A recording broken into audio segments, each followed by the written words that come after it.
Olá, amigos da KTV. Estamos no ar com mais um Frente a Frente. Dois temas polêmicos serão tratados no programa de hoje. O fim do mundo. Como Cristo virá buscar os seus escolhidos. E a corrupção segundo a Bíblia. A Bíblia fala sobre essa corrupção assustadora? Nós vamos conversar a partir de agora com o conferencista e estudioso bíblico Rogério Buzzi, casado com Dona Iris Buzzi, pai do João e da Débora, nascido em Ituporanga, Santa Catarina, conversa com a gente a partir de agora. Muito obrigado pela presença, Rogério. Obrigado a você, Carlos. Obrigado a todos que nos acompanham na KTV. É um prazer muito grande estar aqui com vocês, principalmente à luz de um tema tão complexo e tão polêmico como a corrupção e o fim do mundo. Pois é, 200 bilhões de reais são engolidos pelo ralo da corrupção. 200 bilhões são dados divulgados aí na internet, basta a pessoa acessar o Google e vai ter aí informações sobre esses números assustadores. A corrupção é enorme no mundo, sobretudo aqui no Brasil, e eu gostaria que o senhor nos colocasse. A Bíblia trata desse tema, corrupção? Carlos, a Bíblia trata de todos os temas possíveis e imagináveis, né? Principalmente um tema como esse, né? O livro de Provérbios, né, no capítulo 29, versículo 18, traz uma frase bastante simples, mas contundente e muito esclarecedora, né? Na palavra de Deus é dito pura e simplesmente assim: não havendo profecia, o povo se corrompe, mas o que guarda a lei, esse é bem-aventurado. Então existem dois, à luz da Bíblia, à luz de Deus, existem dois pontos específicos pelos quais vem a corrupção. Número 1, falta de profecia. Falta que as igrejas e as pessoas, principalmente, entendam as profecias de Deus que apontariam e seriam uma salvaguarda para isso. E principalmente, Carlos, a lei. A lei de Deus está sendo pisada, a lei de Deus está sendo posta de lado e a lei de Deus é um baluarte no coração do homem para mantê-lo incorrupto. Por exemplo, um mandamento muito simples: não roubarás. Se isso estivesse incutido no coração de todo brasileiro, de todo cidadão, de todo líder, de todo político, certamente essa corrupção não existiria. E apenas para que você entenda... Agora, as igrejas trazem essas profecias, essas revelações? Esse é o problema, Carlos. A igreja deveria ser este muro de proteção onde as pessoas aprenderiam de fato a lei de Deus e aprenderiam, né, que com esta lei de Deus não se brinca. Infelizmente, as igrejas, na sua grande maioria hoje, enveredaram por um chamado caminho da graça, que na verdade é uma graça barata, que nada tem que ver com a graça que Jesus Cristo oferece, e aí elas dizem: a lei não está mais em vigor, a lei é do passado. E aí as igrejas começam a experimentar uma corrupção, e essa corrupção agora se alastra, obviamente, pelo mundo inteiro. Nós vamos falar daqui a pouco sobre esse número assustador de igrejas, mas e a lei? A Igreja Católica ensina a lei. Na verdade, Carlos, não ensina a lei. A lei de Deus deve ser ensinada. Se você observar, por exemplo, a maioria das igrejas não ensina a lei. Diz, não, a lei faz parte do Velho Testamento. As igrejas deveriam. Com certeza, a igreja foi chamada por Deus para mostrar que a lei dele está em vigor. Uma lei que diz: não matarás, honra teu pai e tua mãe, etc, etc, etc. E a Igreja Católica, que deveria ensinar a lei de Deus, ensina a lei católica, que é, por exemplo...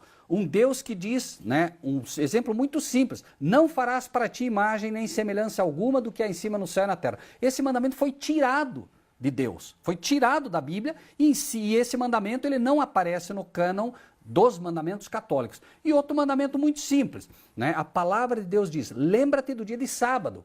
A igreja mudou e coloca, né, guardai domingos e festas. Isso é uma agressão à lei de Deus. E Deus não pode operar... Tem uma religião que guarda o sábado.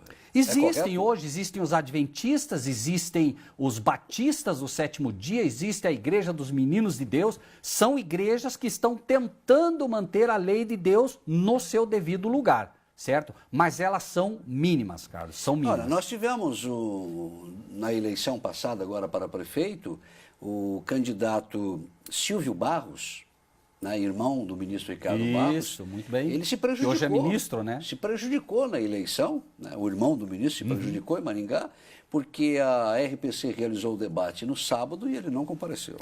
Na verdade, isso é uma forma de honrar a Deus, né?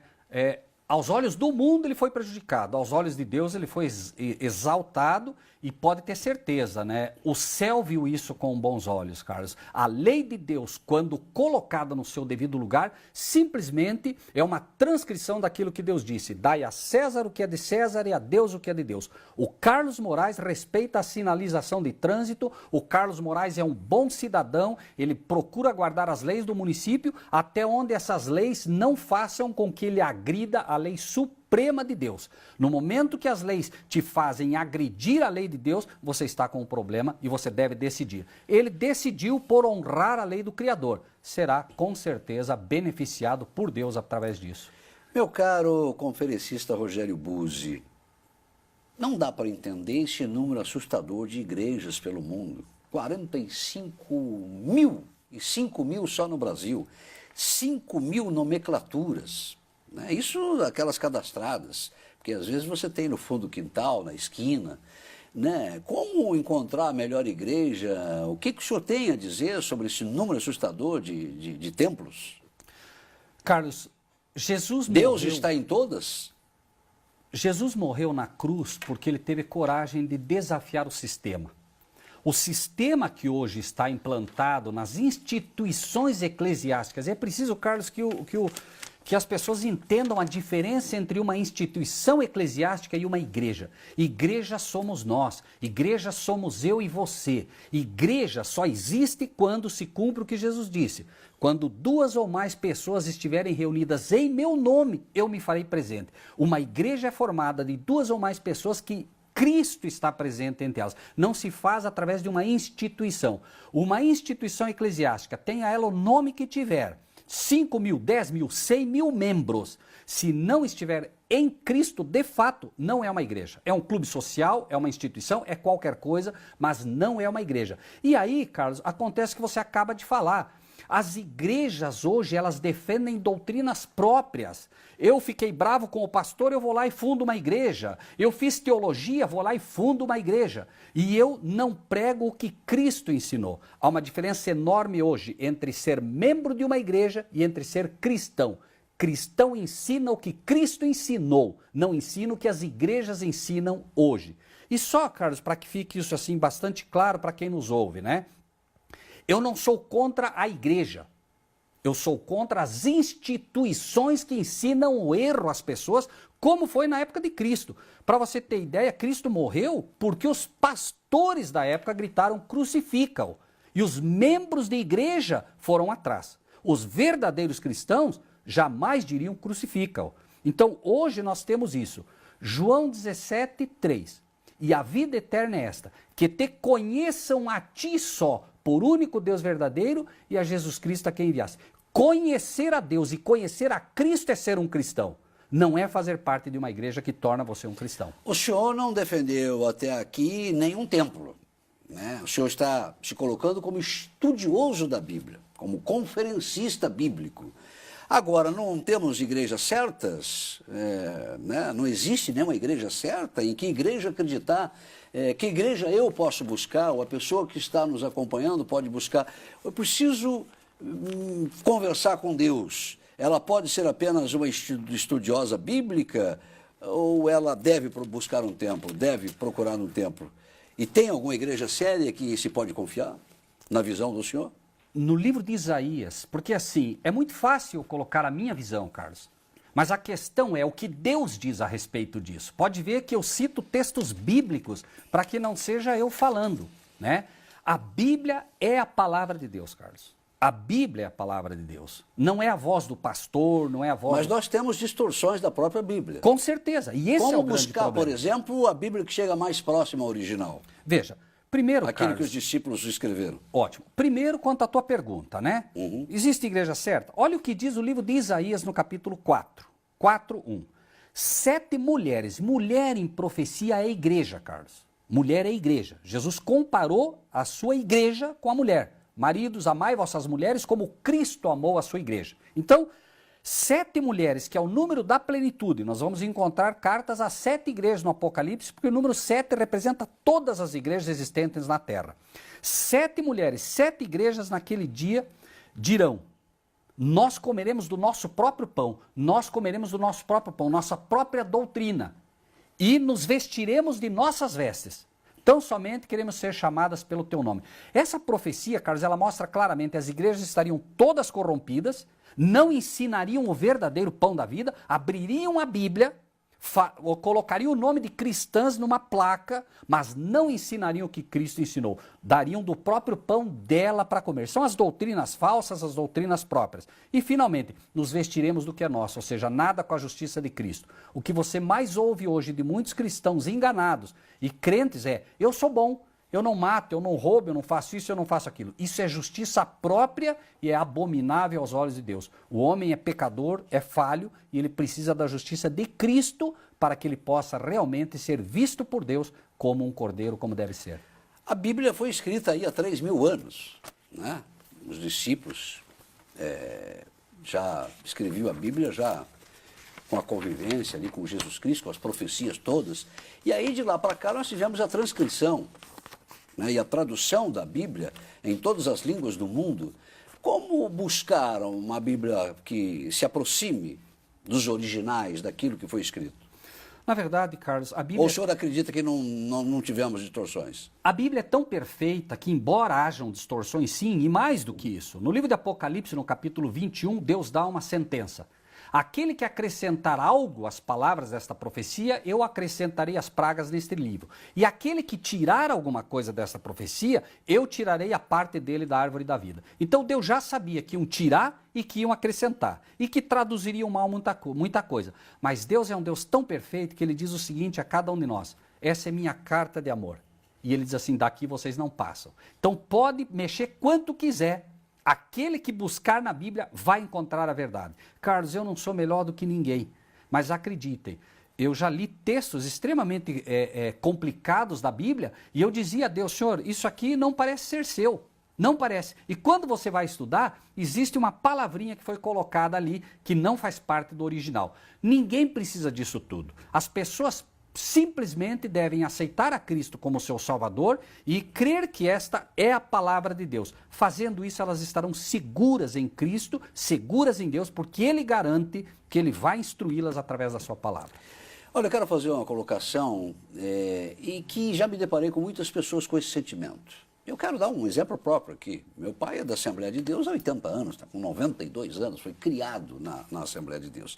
Eu tenho determinado trauma, né, em frequentar a igreja, porque tem gente que diz o seguinte: quando você descobre que o seu pastor lá cometeu, né, algum pecado, ou entrou em algum escândalo de corrupção, ou estuprou uma menor, ou saiu fora do casamento e passou a ter uma irmã ali, ou dentro da igreja católica também, o padre acabou namorando lá as fiéis, você não deve se importar com isso, meu irmão, porque você está lá na igreja, então como é que eu vou conviver com... Não estou aqui generalizando, claro, mas como é que eu vou conviver, como é que eu vou dobrar os meus joelhos ali, diante de tudo isso que acontece? Você está sujeito na igreja que você está convivendo a ter um problema desse. Agora mesmo a igreja que eu participei da fundação em Curitiba, né, 2 pastores, um estava saindo do casamento, estava convivendo com a mulher e saindo com a irmã da igreja, né? O outro, com a mulher que cantava no coral, abandonou a igreja para fugir também com outra irmã da igreja. Quer dizer, o pastor ficou decepcionado, porque eram mais 2 pastores, são parece que 6 ou 7 pastores, né? 2 deles entraram nessa. Aí como, né, que você se comporta diante de fatos, diante de episódios como esse? Você tem 2 caminhos a seguir, Carlos. Um é se acovardar, literalmente, me permita usar esse termo. Mas não seria melhor, só acrescentar, ser um estudioso bíblico, fazer as suas orações, ou a necessidade de ir à igreja? Existe a necessidade de ir à igreja? Por isso te digo, diante de um cenário desse, você tem 2 caminhos. Será que Deus não vai ser... Deus não vai ouvir as minhas orações, ou eu não serei salvo porque eu tenho essa restrição e faço as minhas orações e tento seguir os princípios bíblicos? Primeiro lugar, veja, Carlos, primeiro lugar, igreja não salva ninguém e nunca vai salvar. A igreja deveria ser uma reunião entre pessoas que temem a Deus. Por isso Jesus disse, repito, né, onde 2 ou mais pessoas estiverem presentes em meu nome. 2 pessoas formam uma família. Basta o marido e a mulher e você tem uma igreja ali com Cristo ali. E a igreja não depende de local, ela depende de um estado de espírito. O reino está no vosso coração, disse Jesus. O reino de Deus está no vosso coração. Então, hoje, Carlos, é simples. Eu vou à igreja. Quando eu vejo esse tipo de coisa, eu tenho 2 caminhos a tomar. Uma, eu me acovardo como membro e não falo para não ficar mal com o pastor e com os outros. Ou eu tenho a coragem de fazer o que fez Jesus, que disse um dia, não façam da casa do meu pai uma casa de negócios.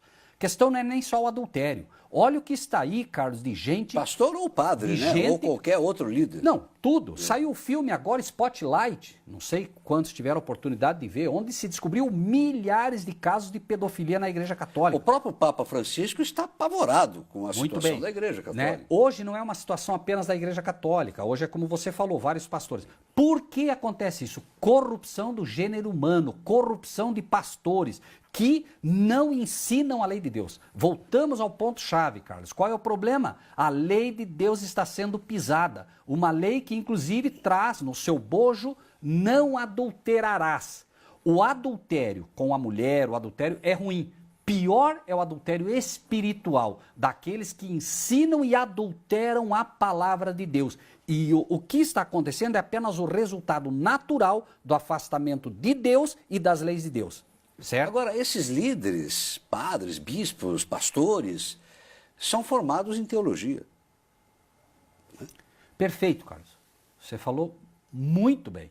Formados em teologia, não conhecem a Deus. Você vai a uma faculdade de teologia hoje e conhece a teologia moderna, a teologia da prosperidade, a teologia do engano, a teologia de uma série de coisas. João Batista, como um profeta de Deus, foi proibido de, na época, cursar teologia. Jesus foi proibido pelo Espírito de Deus de cursar teologia, porque as escolas dos profetas, as escolas teológicas estavam todas corrompidas. Hoje está muito pior, Carlos. As escolas de teologia formam homens que vão dominar igrejas, quando deveriam formar homens que conhecem a Deus e a Jesus Cristo. A doutrina é simples, e disso é tão pesado, Carlos, que Jesus disse o seguinte para os pastores de hoje: vós percorreis o céu e a terra atrás de um prosélito, e quando o encontrais, o fazeis 2 vezes mais filho do inferno do que antes. Olha só isso como é pesado. Pastores que vão, buscam gente para trazer para a igreja, quando trazem, transformam eles 2 vezes mais filho do inferno do que eles próprios. Isso é pesado e foi Jesus quem disse. Eu estou conversando aqui com um conferencista bíblico, né, estudioso bíblico, o Rogério Buzzi. Nós vamos falar no segundo bloco sobre o fim do mundo, a volta de Jesus Cristo, o arrebatamento da igreja, dos escolhidos. Como que isso vai se dar segundo a Bíblia? Qual é a visão do conferencista? A gente volta daqui a pouco, um instante só. Estamos de volta com Frente a Frente, lembrando que o programa vai ao ar às terças-feiras às 23h15. Olha, tratamos no primeiro bloco sobre a corrupção, falamos da igreja, né, do comportamento dos líderes políticos. E neste bloco, a gente ainda continua falando da igreja, da participação dos fiéis, mas vamos entrar também no fim do mundo, né, na volta de Jesus Cristo. Ainda sobre a igreja, meu caro conferencista, os homossexuais, eles podem ser aceitos em qualquer igreja evangélica? A católica parece que não tem muito essa barreira, né? O homossexual pode frequentar, mas ele tem uma polêmica. Qual é a visão do senhor em relação aos homossexuais nas igrejas? Na verdade, Carlos, sobre esse tema, a Bíblia não me permite, né, dar opiniões. A Bíblia é fatídica quanto a isso, né?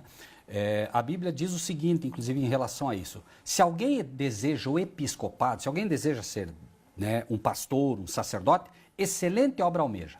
É necessário, portanto, que seja marido de uma só mulher. Então, a Bíblia é muito simples nas coisas. A Bíblia fala isso. A Bíblia fala isso.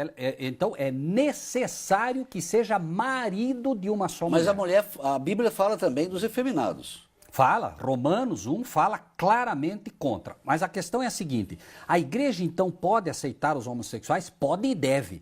Assim como deve aceitar qualquer pessoa. A questão é que deve se mostrar a essas pessoas que Deus ama o homossexual, mas odeia o homossexualismo. Ama o pecador, mas odeia o pecado. E é isso que precisa deixar claro. A pessoa pode... E muitas vezes não, isso não entra na compreensão, né? Correto, as pessoas invertem. Então é um Deus de amor. Aí a pessoa diz assim, não, mas eu nasci homossexual, não tem problema nenhum. Eu nasci o pior dos pecadores e Deus te muda. Ele muda qualquer pessoa. Hoje, existem os homossexuais que são, de fato, pessoas que têm problemas orgânicos. Eles nascem realmente com essa dificuldade.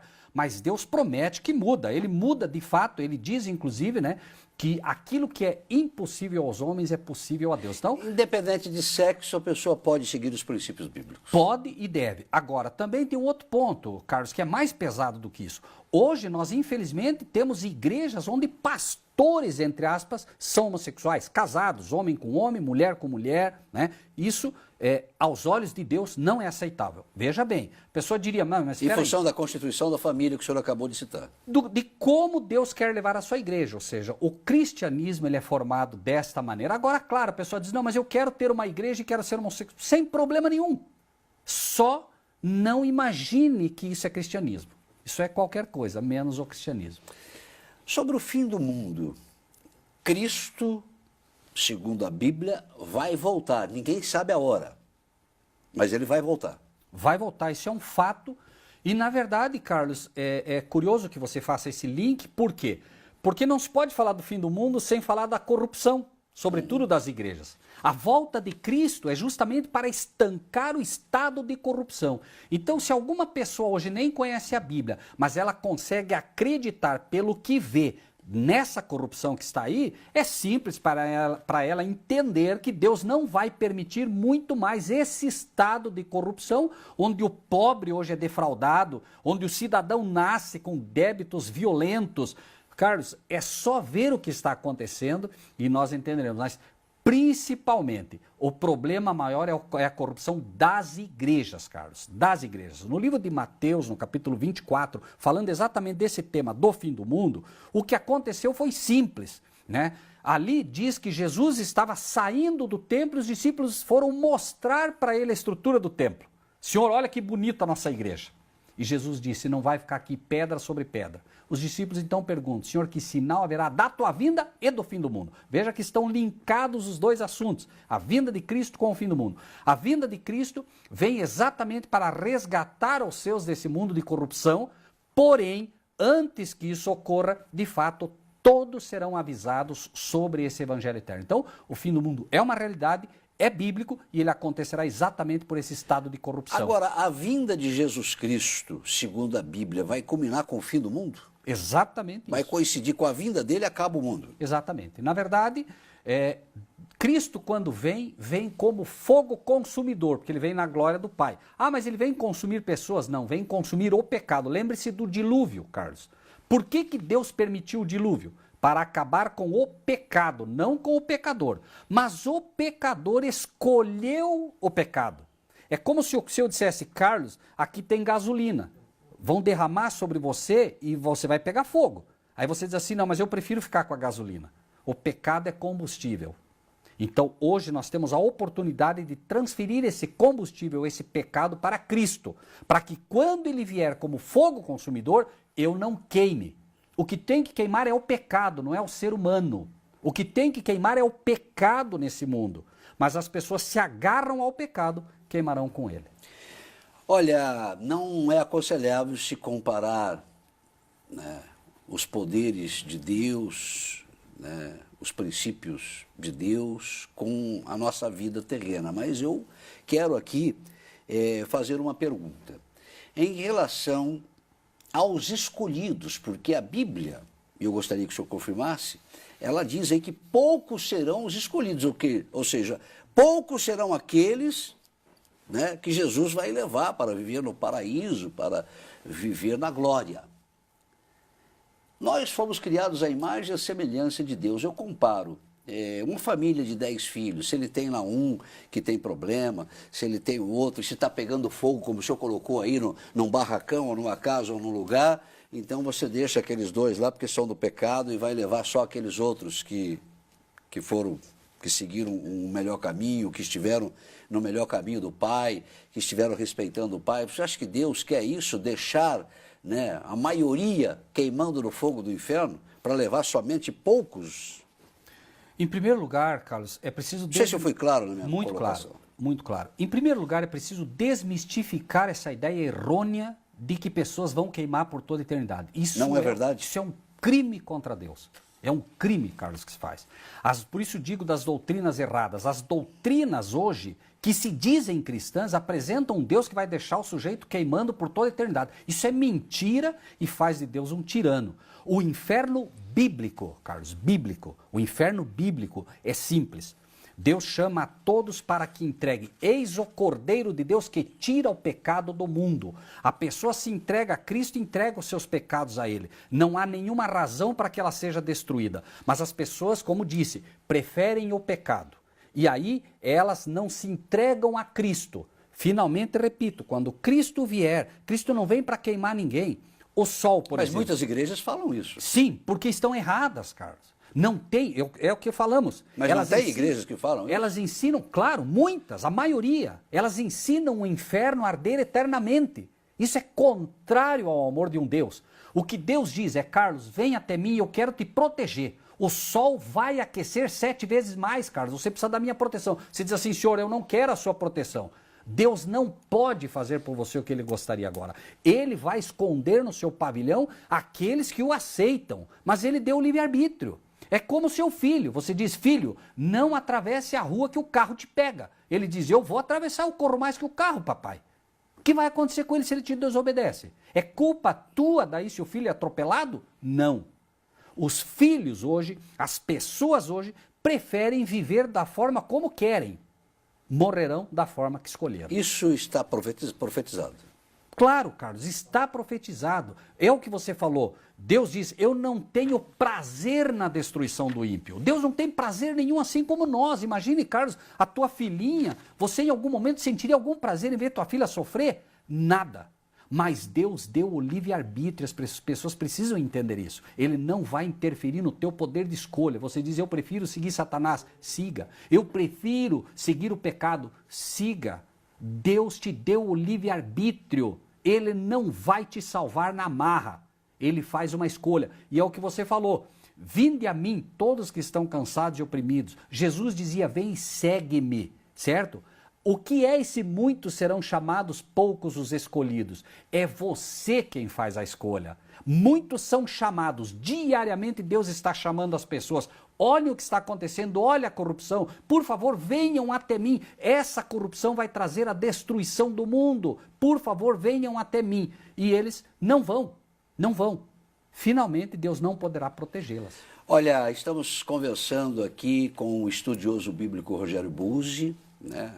Uma conversa bastante esclarecedora, segundo a Bíblia. Já falamos sobre a corrupção, já falamos sobre as igrejas, sobre os falsos profetas.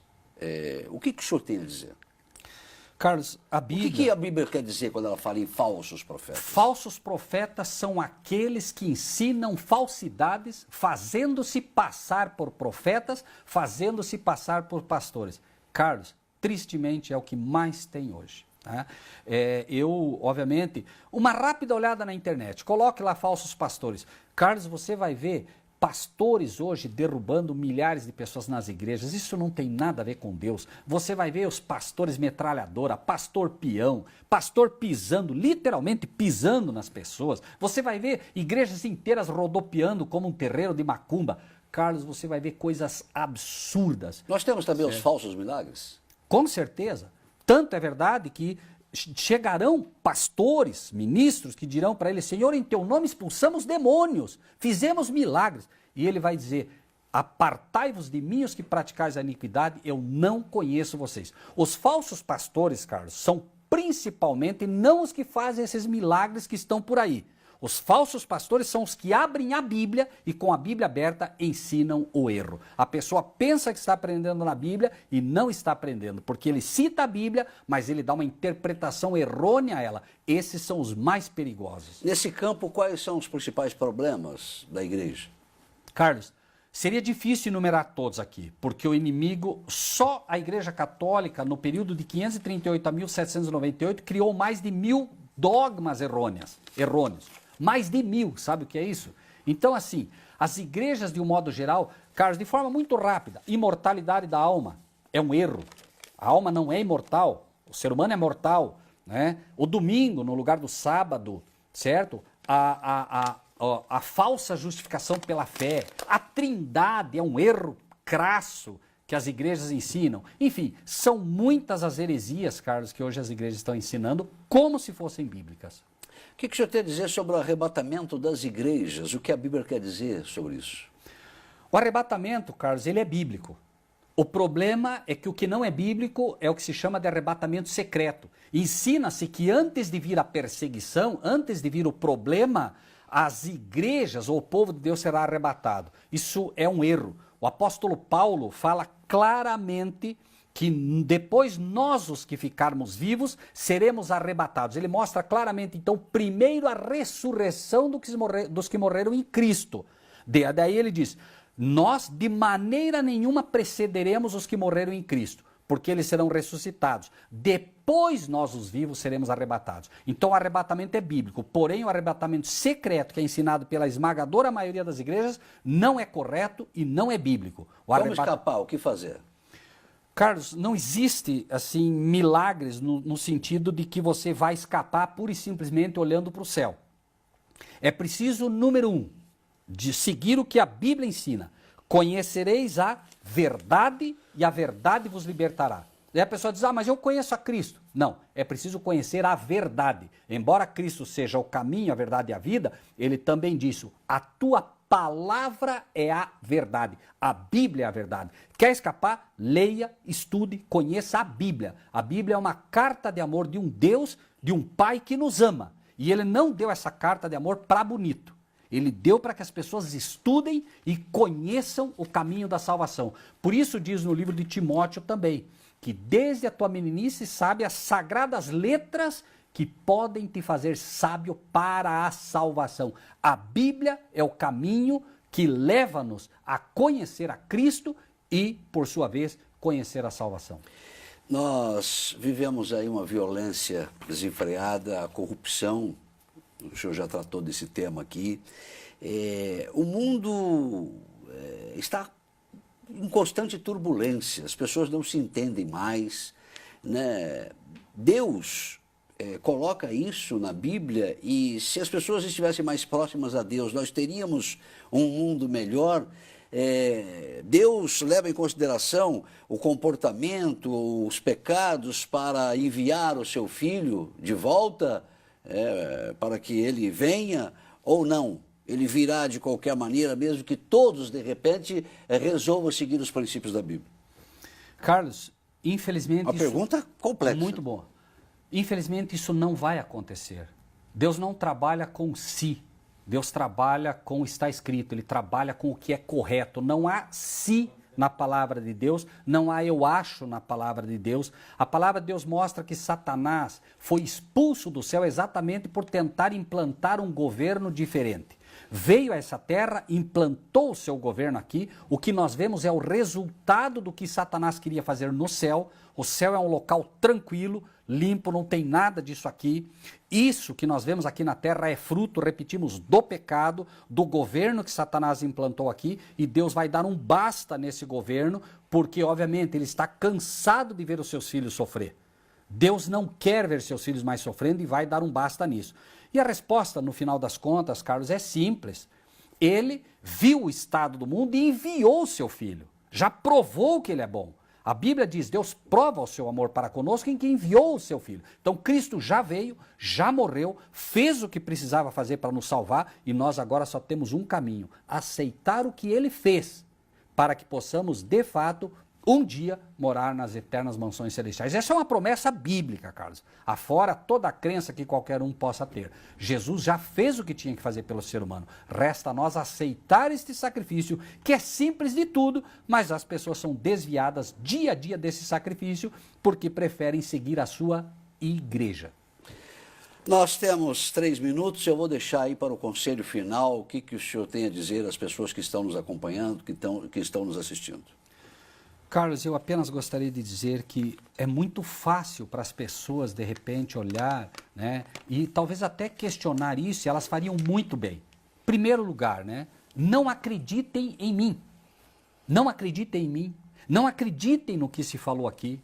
A palavra de Deus diz, os bereanos eram mais nobres que os tessalonicenses, porque iam ver se as coisas eram de fato assim. Então, o desafio que faço a cada um dos que, né, nos ouvem hoje, busque, procure conhecer a Deus, procure conhecer esta carta de amor de Deus e verá que o que estamos falando aqui é a verdade. Ela verá por ela própria, né? E se posso deixar dois conselhos bíblicos de forma muito rápida, né?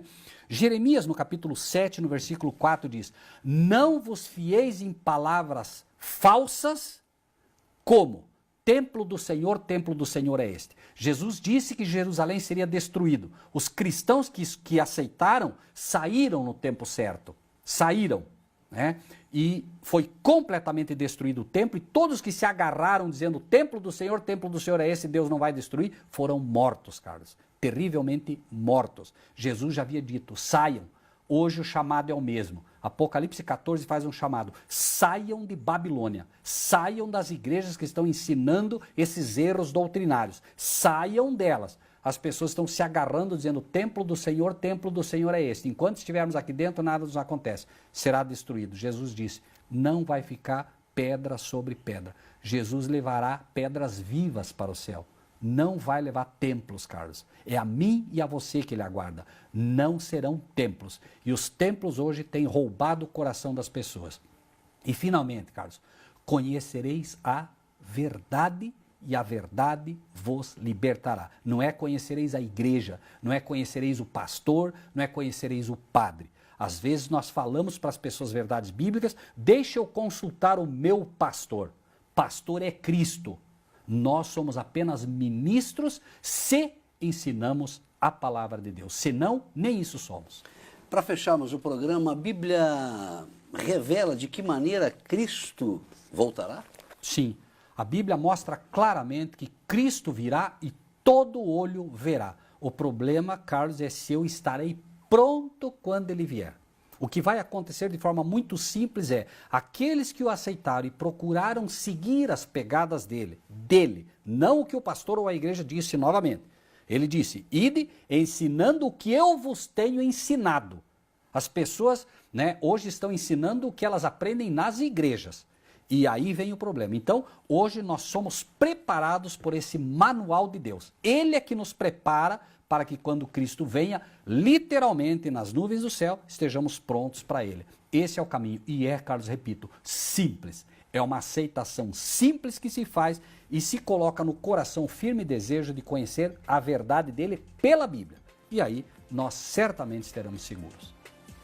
Muito obrigado pela participação aqui. Obrigado você, Carlos Moraes. Obrigado a todos que tiveram a paciência de nos acompanhar nesse programa. Foram assuntos bastante esclarecedores. Eu convido você a estar aqui na KTV todas as terças-feiras às 23h15. Conversei com o Rogério Buzzi, estudioso bíblico, conferencista, né? Falou sobre vários assuntos, vale a pena, a entrevista fica no nosso portal, você também vai ter no Facebook, passar o link para os amigos, porque realmente vale a pena.